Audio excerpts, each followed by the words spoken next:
నమస్తే, welcome to greater Guntur voice. నా పేరు నిహార్. ముందుగా బులెటిన్లో హెడ్లైన్స్ చూద్దాం.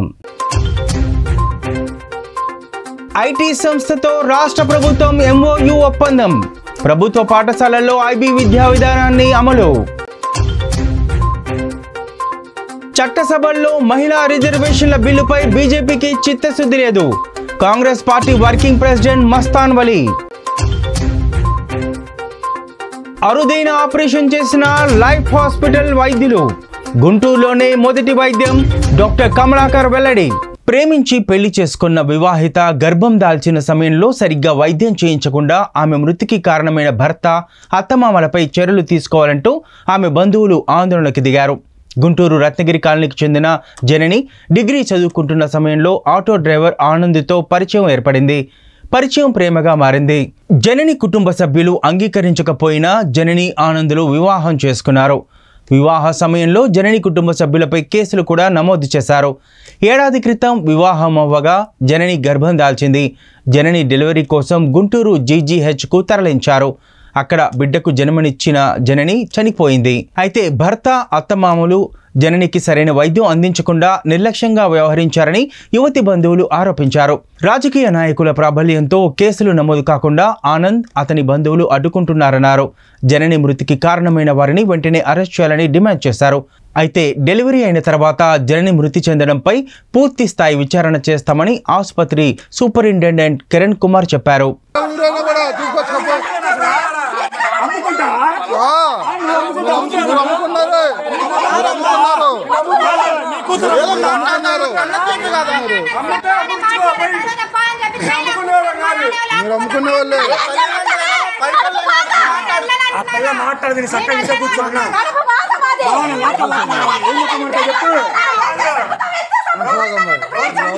ఇప్పుడు కాదు అందరూ తెలుసమ్మా, ఎడ చూసుకున్నావు నీ కూతురు అమ్ముకున్నారు, నువ్వు అన్నావు అమ్ముకుంటున్నారు కాబట్టి మరి మాయ చేసింది మీరు.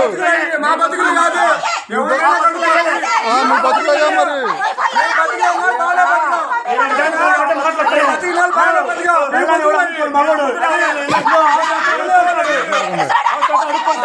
కడుపులో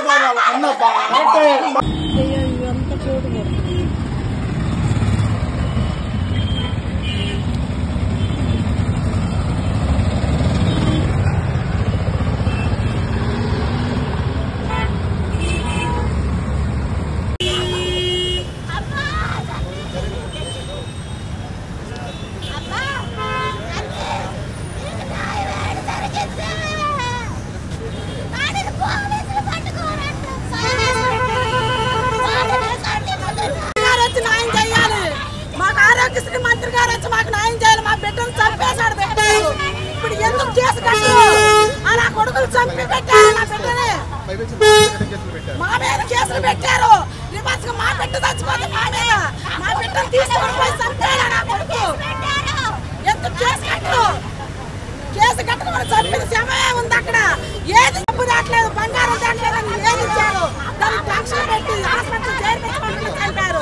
హాస్పిటల్ సూపర్ డైరెక్టర్ ఒక రకంగా చెప్పాడు. ఎవరి మాట వినాలి? అసలు నేనండి, నాకు పంపండి అంటే పోలీసులు ఒక్కరోజు నా పిల్లలు పంపలేదయ్యా. నల్లబాటు స్టేషన్లోనండి ఒత్తే కేసులు అసలు మా మీద ఏమీ లేకుండా కేసు పెట్టారయ్యా. ఆ జడ్జి గారు పోయింది ఏళ్ళ పిల్ల అయితే వీళ్ళ మీద కేసు పెట్టడం ఏందని ఎస్ఐ గారిని అరిసి ఆ రిపోర్ట్ కొట్టేసి వెనక్కి ఇసిరేశారయ్యా.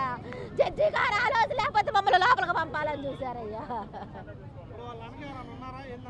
వెనక పలుకుబడి ఉన్నారండి. వాళ్ళకి ఉండే నా పిల్లల్ని చంపినా అసలు డాక్టర్ గారు అబద్ధం ఎందుకు చెప్పాలి? నాకు హెచ్ఓ నాకు ఎందుకు అబద్ధం చెప్పింది? డాక్టర్ పిల్ల అసలు కండిషన్స్ బాగోపోతే కనేటప్పుడు బాగానే ఉంది, కన తర్వాతే చచ్చిపోయిందని నాకు ఎందుకు చెప్పింది? అసలు ఏమీ లేకపోతే అలా ఎందుకు చెప్పారు? వాళ్ళకి పలుకుబడి ఉంది. మాట్లాడితే మాకున్నారు అంటారయ్యా. ఇంటికి వెళ్ళినా కూడా మాట్లాడితే మాకున్నారు. మీరు ఇష్టం చేతనైంది సాతనైంది మీరు చేసుకోండి. కేసు పెట్టుకుంటారా పోండి, అక్కడ ఉంది మా వాళ్ళే. పోలీసులు మా మాట వింటారు, మీ మాట వింటారా? ఇది మా ఏరియా. అసలు మమ్మల్ని బెదిరించారండి, మమ్మల్ని కొట్టారు. పిల్లని చూడటానికి వెళ్తే నన్ను నా మగుడిని కొట్టి ఊరు దాటరు. వీడియో కూడా ఉంది. వీడియో ఊరు కూడా దాటన్నారు. నాకు ఆడిన మాత్రానికి వదలొద్దయ్యా. నా కొడుకు ఇంకొక పిల్లలు నాశనం చేస్తాడయ్యా. నా పిల్లని అన్యాయంగా నాశనం చేశాడయ్యా. ఒక్కరోజు కూడా నా పిల్లని నా దగ్గరికి పంపలేదయ్యా.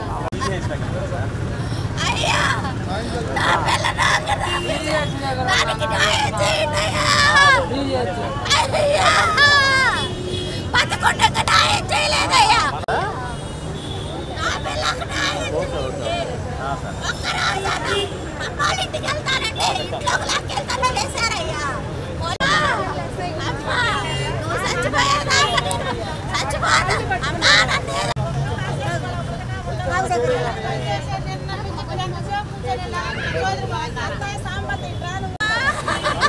న్యాయం చేయండి. న్యాయం జరిగేదాకా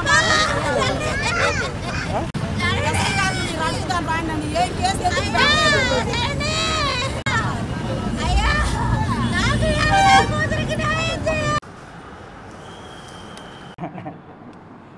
నేను ఫాలో అవుతూనే ఉన్నా ఆ కేసు. చదువుకునే పిల్లనే. నా పేరు ఓంకారమ్మ అండి. మాది రత్నగిరి నగరు, గుంటూరు రత్నగిరి నగరు. మా పిల్ల విజ్ఞాన కాలేజీలో చదువుకుంటుంది. డిగ్రీ చదివే పిల్లని ఆటో దోలేవాడు ఆ కట్ట మీద ఉంటారు. వాళ్ళ మేనమామ దగ్గర ఉంటా సాతులూరు అబ్బాయి ఆటో దోలేవాడు తీసుకొని పోయాడు. 14 నెలల క్రితం తీసుకొని పోయి అక్కడ రూమ్ దగ్గర పనుకోబెట్టి వాళ్ళు అబ్జర్వేషన్లో ఉంచారు. ఇదంతా కూడా కేవలం 6 గంటల నుంచి 10 గంటల్లోపు జరిగిపోయింది. 10-11 ఆ పేషెంట్కి మాట్లాడకుండా పేషెంట్ అలా మనసులో పడిపోయి ఉంటుంది. చూసి ఏమైంది అని చూస్తే సడన్గా డెత్ వచ్చిన బేబీని బేబీ కాదు మదర్ చనిపోవడం జరిగింది. బేబీ అయితే క్షేమంగా ఉంది. ఎందుకు చనిపోయింది అనేది మనకైతే ఏమి కరెక్ట్గా తెలియట్లేదు. బట్ పేషెంట్ వచ్చిన కేవలం 4-5 గంటల్లోనే డెలివరీ అవడం, ఇది కూడా మొదటి కాన్పు జరిగింది. సో ఈ పేషెంట్ తర్వాత మనం హిస్టరీ అడిగితే మాత్రం పేషెంట్ ఆల్రెడీ ఎప్పుడు కూడా గవర్నమెంట్ హాస్పిటల్లో రెగ్యులర్గా చెకప్లకి అయితే ఎప్పుడు రాలేదు. వీళ్ళు ప్రైవేట్ హాస్పిటల్లోనే చూపించుకుంటూ ఉండారు. వాళ్ళ దగ్గర కూడా ఆ రికార్డులే ఉన్నాయి. ఒక ఏఎన్ఎం వాళ్ళు కూడా చూస్తూ ఉండటం జరిగింది. మన దగ్గరకు వచ్చేటప్పటికి కాన్పు నొప్పులతో రావటం, 6 గంటలకు రావటం, అప్పటికే నొప్పులు స్టార్ట్ అవటం, ఉమ్మనీరు పడిపోవటం. తర్వాత మన వాళ్ళు డెలివరీ చేసేసి డెలివరీ కూడా నార్మల్ డెలివరీ అయింది. ఆపరేషన్ కూడా అవసరం లేకుండానే కింద నుంచి మామూలు కాన్పుగా అది జరిగిపోయింది. బేబీ కూడా బాగానే ఉంది. పేషెంట్ రికవర్ చేసేసి అక్కడ అబ్జర్వేషన్లో పెట్టారు. ఈలోపు పేషెంట్ సడన్గా చనిపోయిన పేషెంట్ చనిపోయింది. సో ఈ క్రమంలో మనం మళ్ళీ వెరిఫై చేస్తే వీళ్ళు 14వ తారీఖున కూడా ఒకరోజు ఇలా ఈఎంఐ వాళ్ళ భర్త అర్ధరాత్రి ఒక హై టెంపరేచర్తో విత్ యాంటీనేటల్ అయ్యిండి కూడా హై టెంపరేచర్తో వచ్చారని ఒక డాక్యుమెంట్ కూడా ఉంది. వాళ్ళు అయితే మాత్రం అవన్నీ మనకు చూపించలేదు. ఎక్కువ జ్వరంతో 14వ తారీఖు కూడా అధిక జ్వరంతో రావడం కూడా మనం అబ్జర్వ్ చేసాం. సో ఈ క్రమంలో వీళ్ళ కొంత ఈఎంఐ వాళ్ళ హస్బెండ్ లవ్ మ్యారేజ్ చేసుకున్నారని, ఇదంతా కూడా ప్రైవేట్గా బయట ఎక్కడ చూపించుకుంటున్నారని, సరైన కోణంలో అతనికి అమ్మాయికి వైద్యం అందలేదని వాళ్ళ అభియోగం కూడా ఉంది. బయట ఏం జరిగిందో మనకైతే తెలియదు. కానీ ఇక్కడికి వచ్చిన తర్వాత మాత్రం వెంటనే కాన్పోవటం, వితిన్ 3-4 అవర్స్లోనే కాన్పోవటం జరిగింది. కాన్పు అంత తొందరగా అయింది అంటే పిఆర్ఓఎం ఆల్రెడీ బయటే జరిగింది కాబట్టి మెంబ్రెయిన్స్ రప్చర్ అంటారు. మెంబ్రెయిన్స్ రప్చర్ అనేది సాధారణంగా మనం చూస్తూనే ఉంటాం. ఒక్కోసారి డెలివరీ ఇండక్షన్ కూడా మెంబ్రెయిన్స్ రప్చర్ చేస్తూ ఉంటారు. ఒక్కోసారి యాక్సిడెంట్లు కూడా జరిగే అవకాశాలు ఉంటుంది. అది ఎందుకు జరిగింది, ఎలా జరిగింది అయితే మాత్రం మన దృష్టిలో అయితే లేదు. సో పేషెంట్ అయితే మాత్రం మనకి ఇక్కడ వచ్చేటప్పటికి తీవ్రమైన కాన్పు నొప్పులతో రావటం, వచ్చిన వెంటనే మన వాళ్ళు చూడటం, ఆల్రెడీ గర్భిణీ ప్రాసెస్ డెలివరీ ప్రాసెస్ స్టార్ట్ అయిందని మనకి తెలియటం, దాన్ని ప్రాసెస్ స్టార్ట్ అయింది కాబట్టి డెలివరీ చేయడానికి మన వాళ్ళు ప్రయత్నించడం జరిగింది. చివరికి డెలివరీ అయితే మంచిగానే జరిగింది. బేబీ బాగానే ఉంది. ఫిమేల్ బేబీ విత్ అప్గార్ 10 అప్గార్తో ఉంది. వెయిట్ కూడా బాగుంది. మదర్ అయితే మాత్రం సడన్గా ఎక్స్పైర్ అయిపోయింది.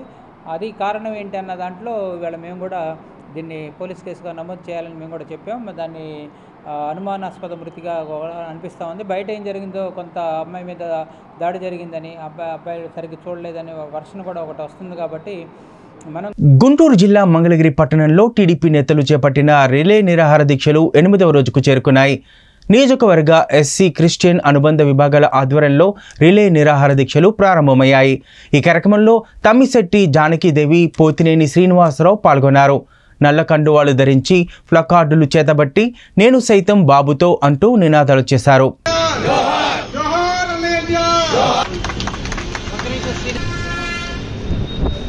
ముఖ్యమంత్రికి ప్రమాణ స్వీకారం చేసి రాష్ట్రంలో ప్రజలకు కావాల్సిన విధానాన్ని ఏంటని చెప్పేసి దాని మీద పైన మీద సంతకం పెట్టాలి. ఈ యొక్క మూర్ఖుడు ఏంటి మీద పెట్టాడు, ప్రజావేదిక మీద పెట్టాడు.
కృష్ణా జిల్లాలో వారాహి విజయయాత్ర విజయవంతం చేయాలని గోగన ఆదిశేషు పిలుపునిచ్చారు.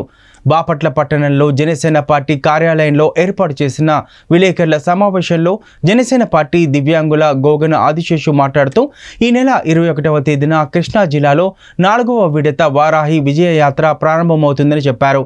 ఈ వారాహి యాత్రను జనసేన పార్టీ నాయకులు, వీర మహిళలు, జన సైనికులు, రైతులు, కార్మికులు అందరూ పెద్ద ఎత్తున పాల్గొని సంఘీభావం తెలపాలన్నారు.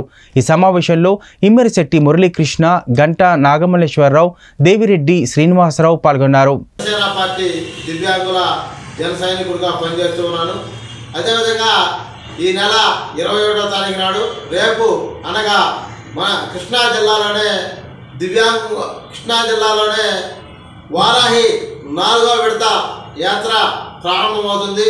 ఆ ఒక యాత్రలో కృష్ణా జిల్లాలో ఉన్న నా ఒక దివ్యాంగుల అన్నదమ్ముళ్ళు, అక్కచెల్లెళ్ళు, పెద్దవారు, అదేవిధంగా జనసేన పార్టీలో ఉన్న జనసేన నాయకులు, వీర మహిళలు, జన సైనికులు అందరూ కూడా పెద్ద ఎత్తున తరలి వచ్చి మరి 4వ విడత వారాహి యాత్రను విజయవంతం చేయడానికి, అదేవిధంగా బహిరంగ సభలు, అదేవిధంగా మరి జనవాణి కార్యక్రమంలో కూడా పాల్గొని మన ఒక జనసేన పార్టీ అధ్యక్షులు శ్రీ పవన్ కళ్యాణ్ గారు ఆయనకి మన ఒక వినతి పత్రం ఇచ్చి మన ఒక సమస్యలని ఆయన దృష్టికి తీసుకురావాలని చెప్పి కృష్ణా జిల్లాలో ఉన్న దివ్యాంగులందరూ, అదేవిధంగా జనసేన నాయకులను, జనసేన పార్టీ వీర మహిళలు, జన సైనికులు అందరూ కూడా తెలియజేస్తూ ఉన్నాం.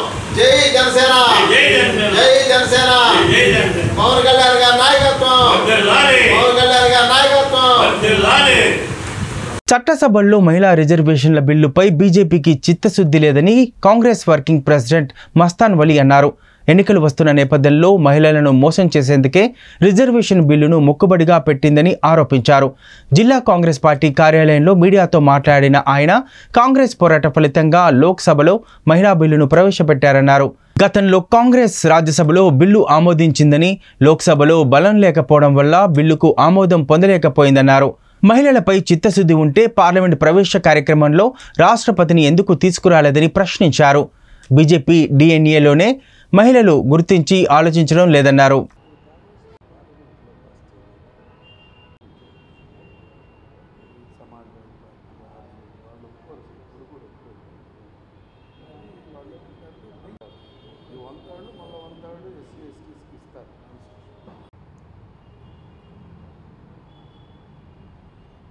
तुम तो कार्ड किसी है जी तुम्हें कहा था तुम्हारा अच्छा चल रहा था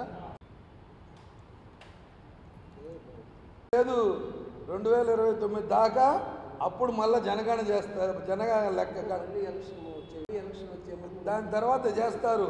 అది చేసి నిన్నటి రోజున ప్రధాని నరేంద్ర మోడీ గారు మహిళా బిల్లుని లోక్సభలో పెట్టి చాలా కాలం తర్వాత కాంగ్రెస్ పార్టీ చేసిన పోరాట ఫలితంగా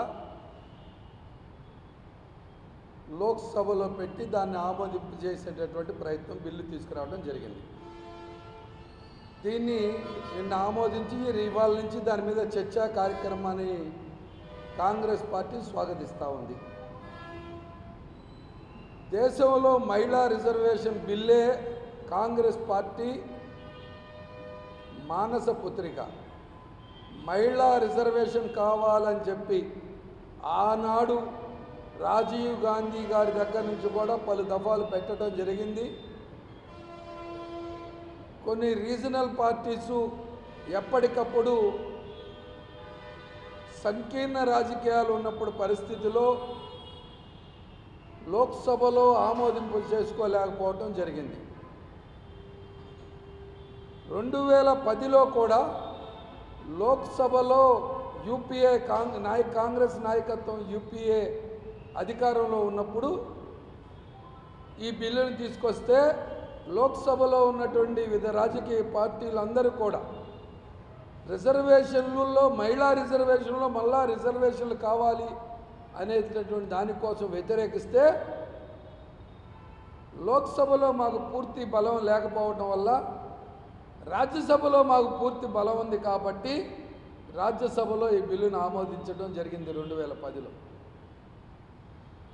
లోక్సభలో ముసాయిదాని ప్రవేశపెట్టండి అని చెప్పి 2010 నుంచి 14 నుంచి కూడా మేము కోరడం జరిగింది. రాహుల్ గాంధీ గారు 2019లో ప్రధానమంత్రిగా నేరుగా ఉత్తరం రాయడం జరిగింది. Congress committee working committee plenary సమావేశాల్లో దీని యొక్క తీర్మానం చేయడం జరిగింది. మొన్నన ఒక 10 రోజుల కిందట సోనియా గాంధీ గారు ప్రత్యేకించి మహిళా రిజర్వేషన్ బిల్లు తీసుకురావాలి, 50% పైచిలకు మహిళలు ఉన్నప్పుడు రాజకీయంగా మహిళలకు రాజకీయంగా ప్రాధాన్యత కల్పించాలనేటటువంటి కోరడం జరిగింది. కానీ దుర్మార్గమైనటువంటి ఆలోచన కలిగినటువంటి ఆర్ఎస్ఎస్ వాళ్ళు, భారతీయ జనతా పార్టీ డిఎన్ఏలోనే ఎప్పుడు కూడా మహిళలకి రాజకీయంగా కానీ పార్టీ పరంగా కానీ ఎక్కడ కూడా అవకాశం కలిగించేటటువంటి పరిస్థితి లేదు. అది వాళ్ళ డిఎన్ఏలోనో లేదు. మీరు చూస్తే 2019లో ఒకే ఒక్క పార్లమెంట్ సభ్యురాలకు మంత్రులు ఇస్తారు. 70-80 మంది పార్లమెంట్ మంత్రులు ఉంటే ఒక్కళ్ళనో ఇద్దరినో మొక్కుబడిగా ఇచ్చేటటువంటి ప్రయత్నం.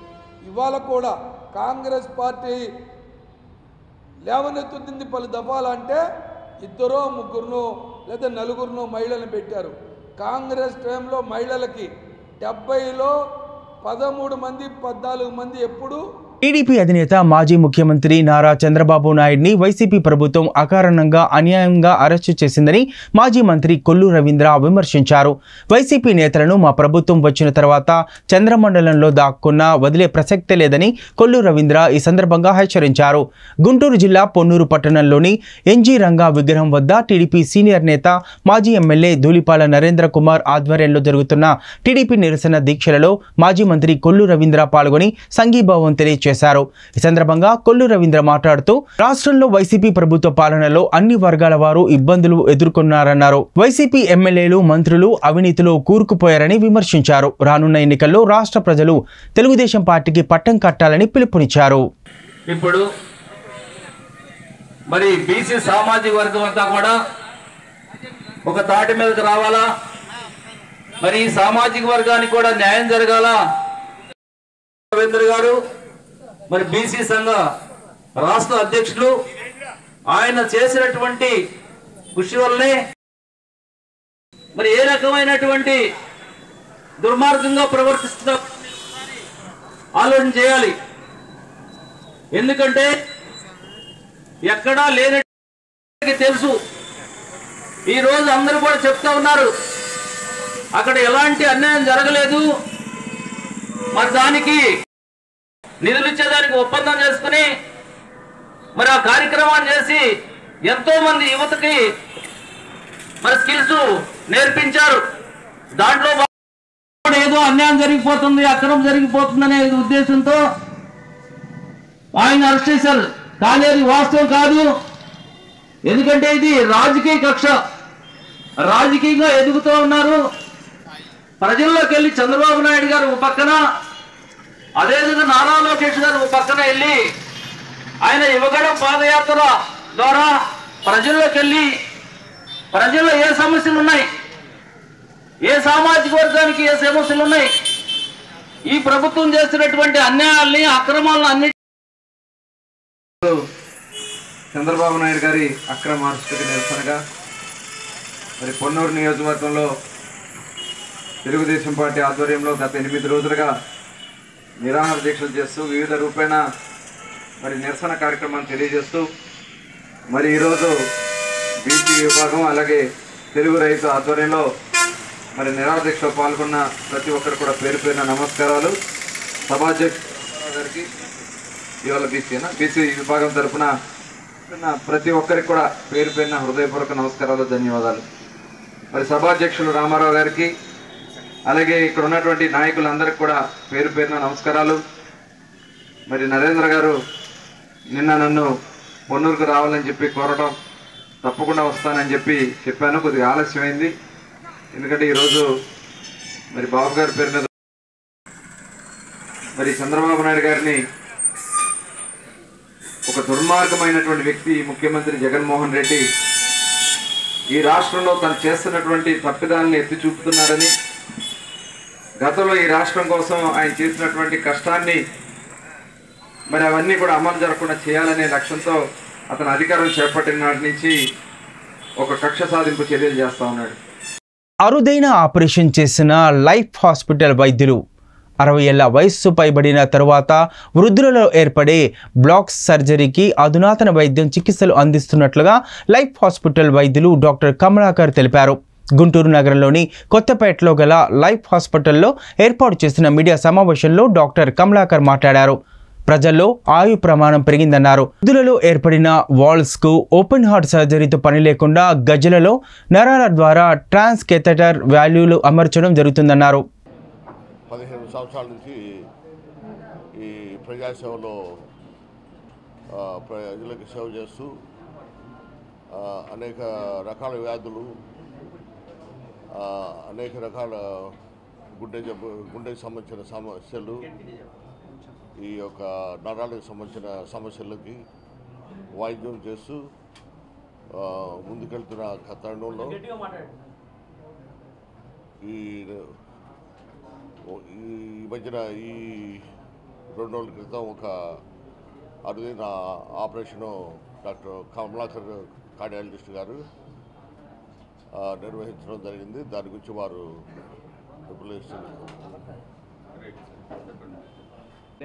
విలేకరి మరియు పత్రికా మిత్రులకు స్వాగతం. ఇప్పుడు మనం ఇక్కడ లైఫ్ హాస్పిటల్లో కార్డియాలజీ, కార్డియోథొరాసిక్ విభాగం అన్ని ఫెసిలిటీస్తో పాటు అన్ని అత్యాధునిక ఎక్విప్మెంట్తో పాటు గత 2.5 సంవత్సరాలుగా నిర్వహిస్తూ ఉన్నాం. మన దగ్గర అన్ని ఫెసిలిటీస్ ఉన్నాయి. ఆరోగ్యశ్రీ ఫెసిలిటీస్, ఇన్సూరెన్స్ అన్నీ ఉన్నాయి. హైయెస్ట్ స్టాండర్డ్ ఎక్విప్మెంట్తో FD20 క్యాత్ ల్యాబ్, అలానే లామినార్ ఓటీ, లామినార్ ICU ఇలాంటి హైయెస్ట్ స్టాండర్డ్ ఫెసిలిటీతో ఈ వైద్య సేవలు అనేవి గత 2.5 సంవత్సరాలుగా నిర్వహిస్తున్నాము. అయితే ఇవాళ ఇక్కడ విశేషం ఏమిటంటే, మనము మన సమాజం అనేది ఆయుష్ పెరుగుతూ పోతా ఉంది. ఒకప్పుడు 65 ఏళ్ళు దాటితే ఇంకా జనాభా లెక్కలో తీసేసేవాళ్ళు, పెళ్లి పిలుపులు కూడా పిలిచేవాళ్ళు కాదు, ముసలోళ్ళు అయిపోయారు అనేవాళ్ళు. తర్వాత బతికితే ఎంతలే, బతకలేకపోతే ఎంతలే. కానీ ఇప్పుడు వయోవృద్ధుల పాపులేషన్ పెరుగుతూ ఉంది. అలాగే వాళ్ళకి సంబంధించిన జబ్బులు కూడా కొత్తగా వస్తూ ఉన్నాయి. అంటే వయసు పెరిగిన కొద్దీ వాల్వులు డీజనరేట్ అయిపోతూ ఉంటాయి. అంటే మన జుట్టు ఎలా తెల్లబడుద్దో, ముఖం మీద ముడతలు ఎలా వస్తాయో అలా వాల్వ్స్ డీజనరేట్ అయిపోతూ ఉంటాయి. ముందుగా జబ్బు ఉన్నా లేకపోతే జబ్బు లేని కూడా డీజనరేట్ అయిపోతూ ఉంటాయి. సో ఇలా జరిగినప్పుడు వాళ్ళ దురదృష్టం ఏంటంటే, అలా పెద్ద వయసులో 75 ఏళ్ళు 80 ఏళ్ళు దాటాక అలాంటి ప్రాబ్లమ్స్ వచ్చేటప్పుడు ఓపెన్ హార్ట్ సర్జరీకి వాళ్ళు హై రిస్క్ అవుతారు, ఎందుకంటే తట్టుకోలేరు. ప్రభుత్వ బడుల్లో ఐబీ సిలబస్ చారిత్రాత్మకమని మంత్రి చెల్లుబోయిన వేణుగోపాల్ అన్నారు. తాడేపల్లిలో వైఎస్ఆర్ కాంగ్రెస్ పార్టీ కార్యాలయంలో ఏర్పాటు చేసిన విలేకరుల సమావేశంలో ఆయన మాట్లాడారు. ఏపీ కాంట్రాక్ట్ ఎంప్లాయీస్ బిల్లుకు కేబినెట్ ఆమోదం తెలిపిందని చెప్పారు. రిటైర్ అయ్యాక ప్రభుత్వ ఉద్యోగికి ఇంటి స్థలం ఉండేలా చర్యలు తీసుకుంటుందని తెలిపారు. ఇది ప్రభుత్వ బాధ్యతగా తీసుకోవాలని సీఎం నిర్దేశించారని మంత్రి చెల్లిబోయిన వేణుగోపాల్ అన్నారు. ఆ ధైర్యంతో సమాజంలో ఎదిగేటట్టుగా తయారు చేయడానికి ఈ విద్యా విధానం చాలా ఉపయోగపడుతుందనేటువంటి విషయాన్ని తెలియజేయడానికి ఆనందాన్ని వ్యక్తం చేస్తూ మంత్రిమండలి యావత్తు కూడా హర్షాతిరేకాల మధ్యన ఈ నిర్ణయానికి ఆమోదం తెలియజేసింది. అలాగే ఆంధ్రప్రదేశ్ కాంట్రాక్ట్ ఎంప్లాయీస్ బిల్ 2023కి మంత్రిమండలి ఆమోదం తెలిపింది. జూన్ 2వ తేదీ 2014 కంటే ముందు నియమితులైన ఇప్పటివరకు వివిధ ప్రభుత్వ శాఖల్లో పనిచేస్తున్న కాంట్రాక్ట్ ఉద్యోగుల్ని క్రమబద్ధీకరించాలని నిర్ణయం గతంలోనే మనం తీసుకున్నాం. దానికి మంత్రిమండలి ఆమోదం తెలుసు. దీనివల్ల సుమారు 10,115 మంది కాంట్రాక్ట్ ఉద్యోగులు, అలాగే ఆంధ్రప్రదేశ్ వైద్య విద్యా పరిషత్ ఏపీవీపీ దాంట్లో ఆ శాఖలో పనిచేస్తున్న 11,633 మంది, ఇరువురు కలిసి 21,748 మంది ఉద్యోగులకి దీనివల్ల లబ్ధి చేకూరుతుంది. దీనికోసం మంత్రిమండలి ఆమోదం తెలియజేసింది. Andhra Pradesh APGPS guarantee pension scheme అమల్లో భాగంగా Andhra Pradesh guarantee pension scheme system బిల్ని 2023ను ప్రవేశపెట్టాలనే నిర్ణయానికి మంత్రిమండలి ఆమోదం తెలియజేసింది. ప్రభుత్వ ఉద్యోగులకు జీపీఎస్ అమలు ఈ బిల్లుకి కేబినెట్ ఆమోదం. అసెంబ్లీలో ఈ బిల్లు పైన చర్చ చేసి ఆమోదం తెలియజేయడం కోసం నిర్ణయానికి కేబినెట్ ఆమోదం తెలియజేసింది. ఇంకొక కీలక నిర్ణయం ముఖ్యమంత్రి గారు ఈరోజు కేబినెట్లో టీడీపీ అధినేత చంద్రబాబు అక్రమ్ అరెస్టుకు నిరసనగా పల్నాడు జిల్లా పెద్దకూరపాడు మండలం క్రోసూరులో టీడీపీ నేతలు చేపట్టిన రిలే నిరాహార దీక్షలు 8వ రోజుకు చేరుకున్నాయి. మాజీ ఎమ్మెల్యే కొమ్మలపాటి శ్రీధర్ ఆధ్వర్యంలో దీక్షలు కొనసాగుతున్నాయి. ఈ దీక్షలో 5 మండలాల ముస్లిం మైనారిటీ సోదరులు పాల్గొన్నారు. ఈ సందర్భంగా మాజీ ఎమ్మెల్యే కొమ్మలపాటి శ్రీధర్ మాట్లాడుతూ ఏ తప్పు చేయనప్పటికీ ప్రభుత్వం కక్ష సాధింపు చర్యలు భాగంగా అక్రమంగా అరెస్ట్ చేసిందని అన్నారు. ఈ కార్యక్రమంలో గుంటూరు మిర్చి యార్డ్ మాజీ చైర్మన్ వెన్న సాంబశివరెడ్డి, జిల్లా మైనార్టీ నాయకురాలు పఠాన్ నూర్జహాన్లు సంఘీభావం తెలిపి దీక్షలో పాల్గొన్నారు.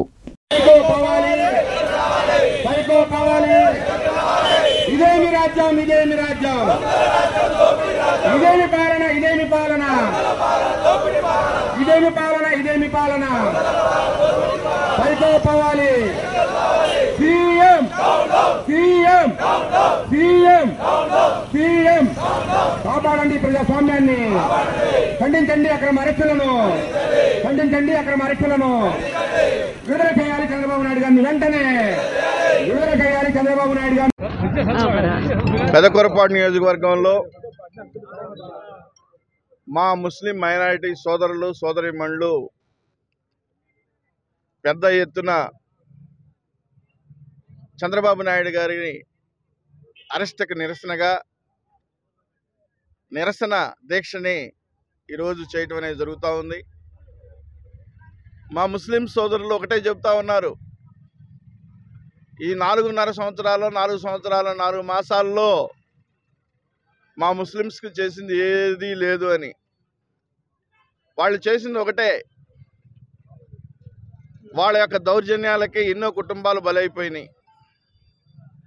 మాకున్న పథకాలు, తెలుగుదేశం పార్టీ ఆ రోజు అధికారంలో ఉన్నప్పుడు చేసిన పథకాలు, అదేవిధంగా మా మసీదులు, మా ఇమాములు, అదేవిధంగా మా మక్కా ప్రయాణం, మమ్మల్ని ఎంతో గౌరవించి మా మత ఆచారాలను కాపాడిన, మనోభావాలను కాపాడిన ప్రభుత్వం ఆ రోజు తెలుగుదేశం ప్రభుత్వం.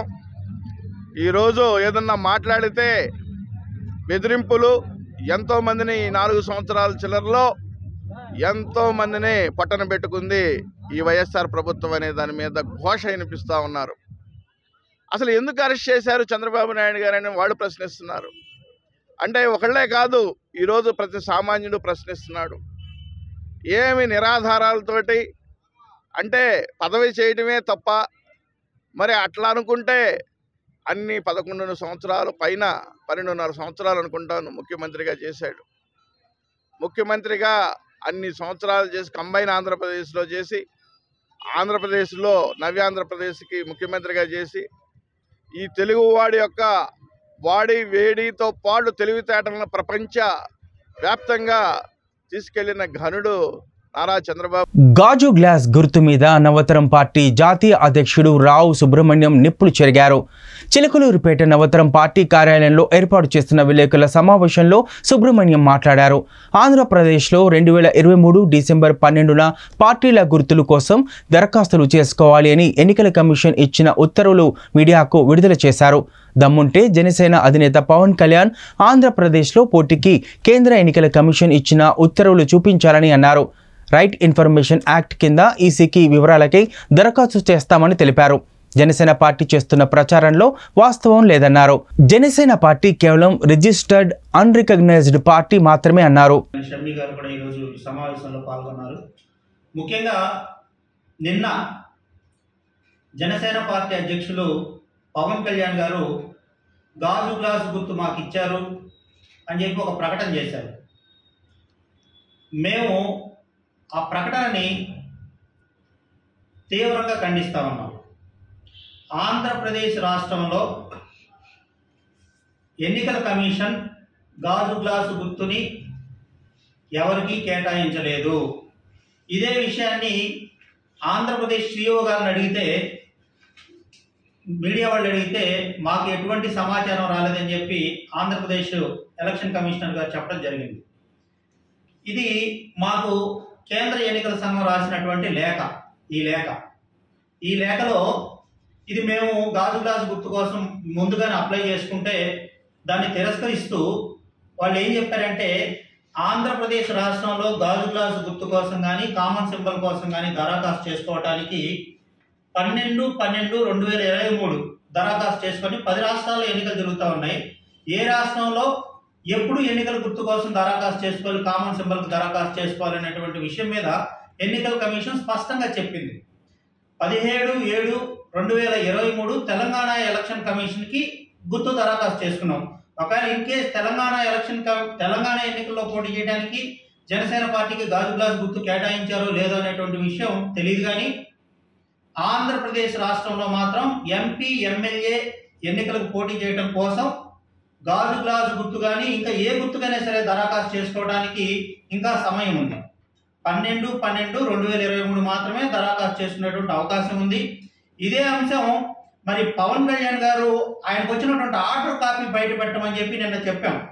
ఇంతవరకు వాళ్ళకు వచ్చినటువంటి ఆర్డర్ కాపీ బయట పెట్టలేదు. ఆంధ్రప్రదేశ్ తెలంగాణ ఎన్నికల్లో పోటీ చేస్తామని చెప్పి పవన్ కళ్యాణ్ గారు చెప్పడాన్ని తీవ్రంగా నవతరం పార్టీ నుంచి ఖండిస్తా ఉన్నాం. గాజు గ్లాస్ గుర్తు ఇంకా జనసేన పార్టీ కేటాయించలేదు. అయితే ఒకటి, భారతీయ జనతా పార్టీ ఈ ఎన్నికల్లో గాజు గ్లాస్ గుర్తు ఇప్పించేదానికి జనసేన పార్టీకి ఏమైనా కుట్ర చేసిందా అనేటువంటి ఒక అనుమానం కూడా ప్రజల్లో ఉంది. Bharatiya Janata party back side ఉండి ఎన్నికల కమిషన్కి గతంలో కూడా ఎన్నికల కమిషన్కి నాదెళ్ల మనోహర్ గారు, ముక్తార్ అబ్బాస్ నక్వీ గారు వీళ్ళందరూ కూడా ఎన్నికల కమిషన్ కలిశారు గాజు గ్లాస్ గుర్తు నవతరం పార్టీకి రద్దు చేయమని చెప్పి తిరుపతి ఎన్నికల టైంలో. అటువంటి ప్రయత్నం ఏమైనా జరిగిందా అనేటువంటి అనుమానం కూడా నవతరం పార్టీ నుంచి వ్యక్తం చేస్తా ఉన్నాం. కానీ దీని మీద ఖచ్చితంగా నవతరం పార్టీ గాజు గ్లాస్ గుర్తు కనుక పవన్ కళ్యాణ్కి కేటాయిస్తే, జనసేన పార్టీకి పవన్ కళ్యాణ్ గారికి కనుక కేటాయిస్తే ఢిల్లీ హైకోర్టు అప్రోచ్. ఇవి బులెటిన్ అప్డేట్స్. తిరిగి నెక్స్ట్ బులెటిన్లో మళ్ళీ కలుద్దాం. అందాక సెలవు. నమస్తే.